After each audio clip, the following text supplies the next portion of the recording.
সাথে বিয়ে হয়েছে 5 মাস আগে, কাগজটা দিতেছি। বিয়ে হওয়ার পরে গোপন সূত্রে নাকি ওকে আমার পরে বিয়ে করছে, কিন্তু সে ডিভোর্সটা লব্ধবতী আমি পাইনি। কেমন বলবেন? পুরো কথা জন্য আপনাকে কালকে রাখছিলাম, আমি কালকে রাখছিলাম, বাচ্চা দেখার জন্য আসলে কোথায় থাকি ভাই দেখছে, বিপ্লব ভাই দেখছে, বিপ্লব ভাই দেখছে আমার মেয়েটা ডাক দেই, মেয়েটা দেখো ঠিক আছে, কি করবে মেয়েটা ডাক দিছে, আমি মেয়েরা নেই আমার, ঠিক আছে। যেহেতু একটা বাড়ি আছে, আমি বলছি যে আমি তোমার সাথে সংসার করবো, এটা বলছি বলছি যে আমি তোমার সাথে থাকতে চাই, কেন একটা মেয়ে আছে, মেয়ের ভবিষ্যৎটা নষ্ট করতে চাই না, আমি তোমার সাথে থাকতে চাই। আমি বলে যে এতগুলো টাকা দাও, সিগনেচার তো করছেন, ব্যবস্থা অমুক তারিখে নিয়ে দিবে, কারণ আমি তো মানে ওইভাবে ব্যাংকে থেকে আমার স্টেটমেন্ট আই আছে, ওনার কাছ থেকে 2 লাখ টাকা আমি মিথ্যা বললাম যে আমি গয়না বানাবো আমাদের দেন, পরে দিচ্ছিল, আমি কিছুই বানাই ওনারে দিয়ে দিচ্ছি। আবার পদক্ষেপ ব্যাংকে থেকে ও টাকা উঠাইছিল 4 লাখ, ওইখানে 2 লাখ টাকা আমি নিজে আমার মানে বেতন থেকে নিয়ে, আর আমার বাবা জমি বিক্রি করছিল, গরু বিক্রি করছিল 1.5 লাখ, এই 1.5 লাখ আর 50,000 আমার বেতন ছিল, নিয়ে আমি 2 লাখ টাকা রাখছিলাম। স্বামী কোনটা আর আছে নাকি লাইনত ভাই? এখন স্বামী কোনটা আপনার? এখন লিয়াকত, কিন্তু রাসেল বলছে যে আমি মানে চাইছি যে ওর সাথে সংসার করতে, রাসেলের সাথে সংসার করতে। ওনার সাথে আমি বললাম লিয়াকতের সাথে আপনি কতদিন ধরে ঘর সংসার বিয়ে করছেন?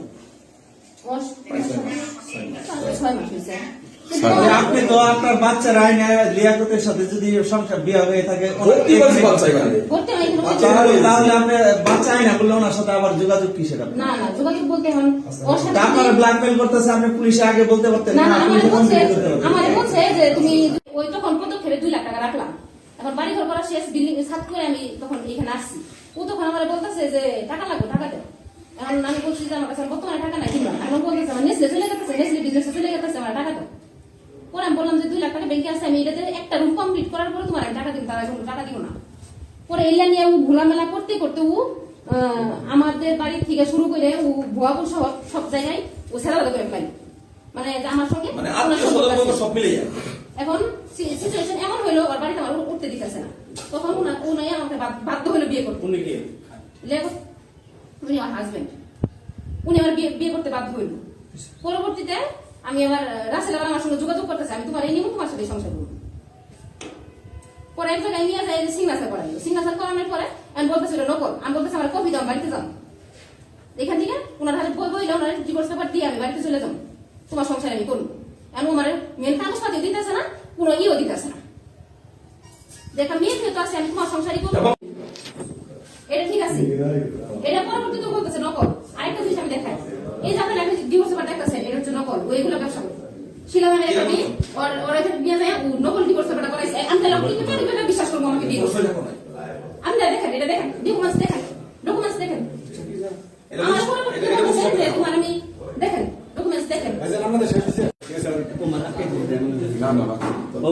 বাচ্চা ছিল কোথায় এরা যখন ধরে?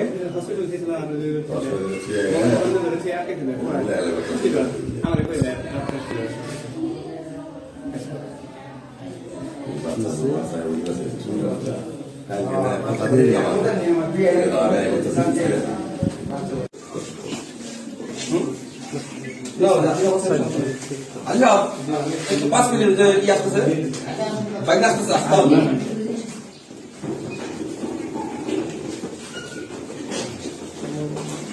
আমার বাসাটা ভাড়া নেয় লিয়াকত এবং লিয়াকতের ওয়াইফ শারমিন, এরা 2জন যায় বাসাটা ভাড়া নিচ্ছে। আমি বললাম যে এটা কেরা, কয় যে আমার ওয়াইফ।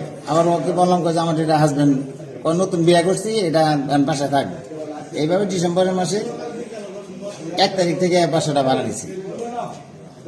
আজকে কি সমস্যা হয়েছে? আজকে সমস্যা আমি জানি না, যে আজকে যে ওনার স্বামী আরেকটা হাজির, আমি আইসি একটা সময় আইসি সংবাদ পেলে বাসায় ঝামেলা, আমি এনে আসছি, আমি কিছু জানি। আমি বাসা করে বাসার মধ্যে আজকে 3 দিন আইসি, ওখানে সাক্ষাতে নেয়। আচ্ছা।